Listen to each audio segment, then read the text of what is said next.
Hello, everyone. This is the on-site interview at the Investing in Green Hydrogen 2023. My name is Molly Huang, Head of Content at Leader Associates. And today we are more than delighted to be joined by Ms. Gauri Singh, Deputy Director-General, IRENA, to share her insights. Ms. Gauri Singh, thank you so much for joining us. Thank you so much, Molly, and it's a pleasure to be with you. Perfect. So to begin our conversation, the first question is really about the vision and strategy. Green hydrogen is gaining significant attention as a key component of clean energy solutions for the future. How does IRENA view the role of green hydrogen in global energy transition? And could you share IRENA's strategies and initiatives in promoting green hydrogen globally? Well, let me put it like this, Molly, and I'll take a couple of seconds to explain what IRENA is all about. So we are the International Renewable Energy Agency, which means that we have now almost 170 countries as our members. So we every year we have this assembly where we interact with the ministers of energy from these countries. So it gives us a very good insight into what's happening with the policymakers. But on the other hand, we're also interacting with the industry to understand what's happening in terms of the actual deployment and work on the ground. So that gives us a great, I would say a bird's eye view on what's happening, which allows us to do the analytics that are very much needed for policymakers to take their decisions and to get their policies right, but also for the industry to make the investment decisions that are needed. So a large part of what we have been doing for the last few years on green hydrogen is that we've, for many years, we've been tracking the cost of how renewables is coming down. And now we know that there are certain geographies in the world where, with the kind of cost that you see in renewable energy, you do find that producing green hydrogen, even with what we have in the electrolyzer technology in the current state of play, it makes imminent sense. And that's what we try and map out. We try and map out what are the challenges that the policymakers need to address. And on the other hand, we try and also look at it from the industry point of view in terms of what are the emerging technologies, what's happening to the costing, what are the trends that we can see in the standards and certifications getting on board, which are the major initiatives and where are they with it. So it's a huge amount of analytics that goes into the work that we do, which we definitely do for our stakeholders, which are policymakers and ministries of energy, industry, and also research institutions. Perfect. And as you mentioned, sustainable production of green hydrogen is crucial for achieving carbon neutrality, especially it is important to advance technology in the sector. So can you zoom in and help us understand what role does IRENA play in supporting the green hydrogen technology development? Are there any significant projects or partnerships you would like to share with us? So, as I explained, we do a lot of work on analytics of what's happening. So we just came out with our World Energy Transition Outlook, which is really, telling us as a global community how we need to move in terms of our actions for reaching the 1.5 degree climate goal that we all agreed in Paris. So a part of that transition, energy transition, and what we've projected till 2050 will have a very strong place for green hydrogen. It, from almost negligible right now, that will grow to almost 14% in our total final energy consumption, which means that if you're talking about maybe about 16, 17 gigawatts of electrolyzers being deployed right now to produce green hydrogen, you're looking at that number going from about 16 gigawatts to about 230 gigawatts by 2030, and then that moving to about 5,500 by 2050. So what we are trying to really put in place is to give a fairly good estimation of how the trends will happen. And that allows investors to take decisions and also for governments to tweak their policies.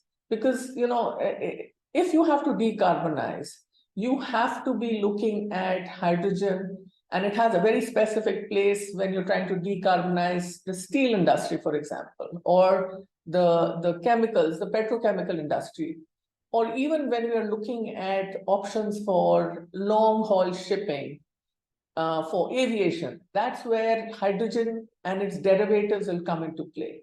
And that's where, our interaction with the industry to really also map out what is happening in the research areas of, how the technology is moving ahead, what's happening to the efficiency, that all comes into play when we present this picture, because that helps, give a long-term visibility to what's going to happen, and helps government also design long-term visibility in their policies, because that's the only way investments are going to come in. Thank you. I think IRENA is doing a perfect job to do the policy guidance. But now here comes the dilemma. The green hydrogen market is steadily growing, but it still faces challenges like cost and infrastructure. So how is IRENA helping countries to overcome these challenges to drive wider spread adoption and market maturity of green hydrogen? So I think one of the things that we do well is policy advocacy, because we worked with the G7 countries last year, and we did a very analytical, strong piece on how do you accelerate, what are the actions that are needed by the G7 countries to accelerate the green hydrogen deployment. And in that, we spoke about how it's important to harmonize standards, get the certification in place, how important it is to collaborate, to have mechanisms that can allow countries to collaborate on this effort that would be needed. It also emphasized on focusing both on the supply side, but also on the demand side, because we've seen that there's a lot of focus on supply side incentives, but not as much in terms of the demand side. So that's not opening up so much. So so we engage with the G7 countries, and in this year we were very much there on the table with the G20 countries, and as they were negotiating on the outcomes for the energy transition, but also for what needs to be done for the environmental goals. We were there on the table, and we actually came out with a very strong piece for them on how green steel would add to the circularity. So policy advocacy with the policymakers where it counts, at forums which are, the global dialogues that are really important, are very important, because then it's also made it possible to have a very strong paragraph in terms of the commitment that the G20 countries, for example, have put out for their plans for green hydrogen. So our role at the moment is to make sure that, it's not just some projections that we've done into the future.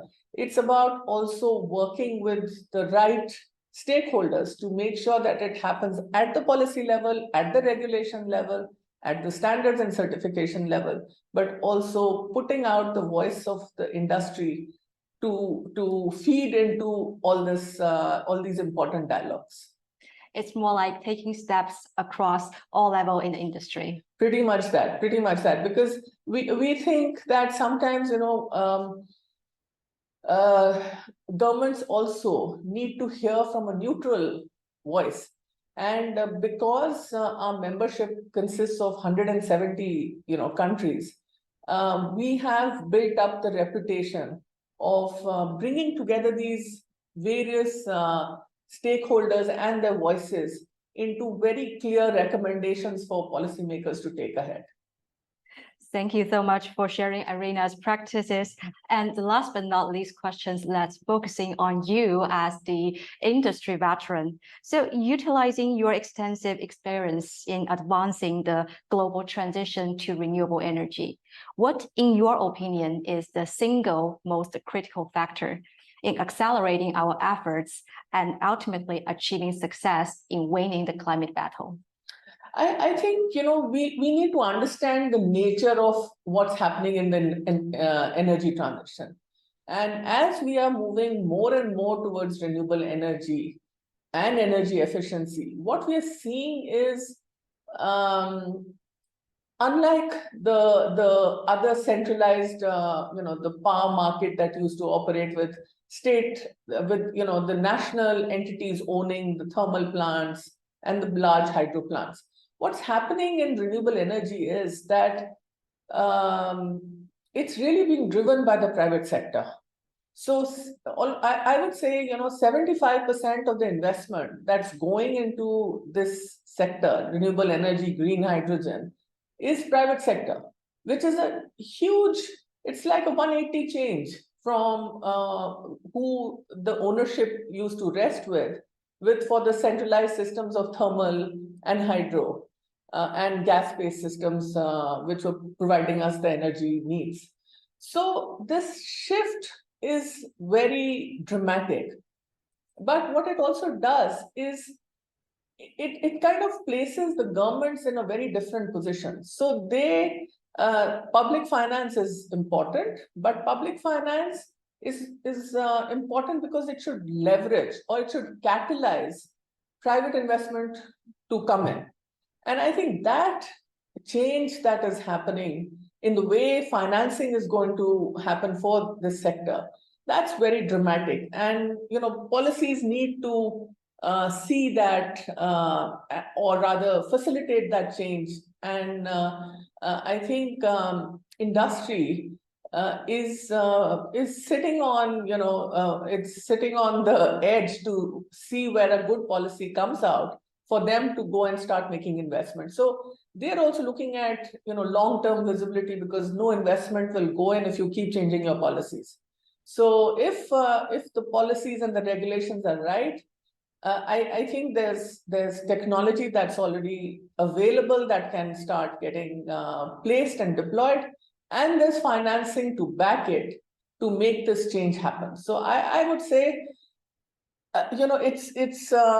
it's remarkable in the way the shift in energy transition is more than the source of how we will get our electrons or how we will get our kilojoules, for example. It's also about who will come in to invest and how that growth will happen, which is really what's exciting about what's happening now.